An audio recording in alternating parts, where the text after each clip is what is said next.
Hey everybody, Nathaniel here at Peace, and I wanted to give you a little preview if you choose to get one of these new hymnals, what you're going to get.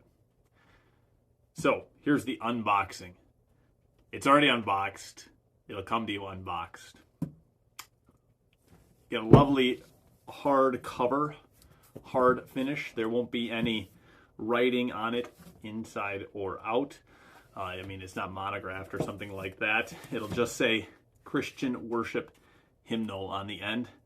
That's because all of the other books in the series are marked with other names. So it's going to tell you that this is the Christian Worship series and it's the hymnal book. If you open it up and you start to page through it, you'll find your normal listing of the publishing house. The table of contents is quite helpful. It's going to organize the book for you in a few different ways. First of all, it'll tell you that we've got an explanation or a highlight of the church year in the front pages.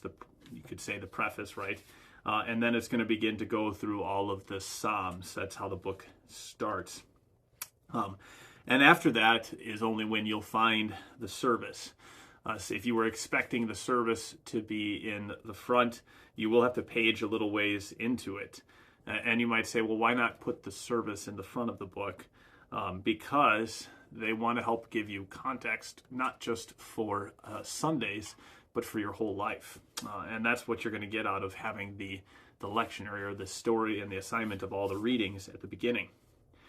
After you find the service, you'll find the section that's perhaps most useful to you on a daily basis, and that's the section of daily prayer and daily devotions.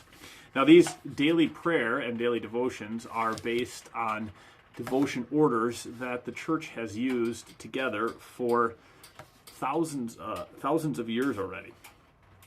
The first one is titled Morning Prayer, or as it used to be called, Matins, and you'll be able to turn to that page if you'd like, and you can just follow the service through. There'll be a brief order there for your morning devotion. You can do that. This is meant to be done with your family. It's done with a small group. Maybe you get up in the morning, my family and I, we get up in the morning and we read our Bible together. That's the first thing we do for the day, about 8 o'clock for us. And we can open it sometimes with doing the order of morning prayer. If morning prayer is a little bit long for you, you can use instead one of the devotional orders. And in the morning devotion order, you've got the order for Matins or Lauds or Prime, any of those. And those are all, they're slightly more, you could say maybe more abbreviated orders. So if you turn to the morning devotion for Matins, you'll find it's only 2 pages compared with the morning prayer service of Matins, which was 1, 2, 3, 4, 5, 6, 7, 8 pages. They're simply one's an expanded order of the other. After you've gone through these devotion orders, which again I think might be the most commonly used in your personal life, if you're going to look for something, you'll have these devotional orders that probably be the best. After you've gone through those, you'll have a daily lectionary, the daily lesson of set of readings. Now, I know that some people use the Through Your Bible like in a 3-year series, but I will also point out, it's really nice to have a set of prayers, a set of songs, and a set of lessons, all for us listed in one book. And you'll get that all right here. And the beauty of it is that then now you're back to you could say self-directed or self-guided learning. Instead of using somebody else's devotional order and comments on what to get out of the Word, you're going to turn into the Word and you'll just hear what God has to say to you. And I think there's a huge value in that. Then after you've paged through those orders of devotion, you'll have a couple of short services for special occasions, and then you'll get to the long section of hymns, the main chunk of the book. If you get past the hymns, you'll get at the end all of your normal acknowledgments, copyrights, and all of the other information.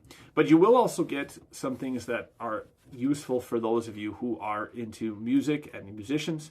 You get a metrical index and then also a hymn tune index. And that is actually really pretty useful or interesting for certain occasions. You might be interested in taking a song, a hymn out of this and singing it to a different tune. And sometimes we could demonstrate that for you, but that is in the back of this book.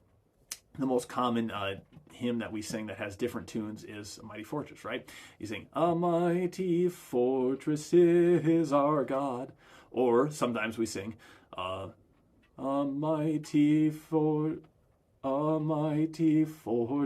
is our God." Right? We got different tunes for it.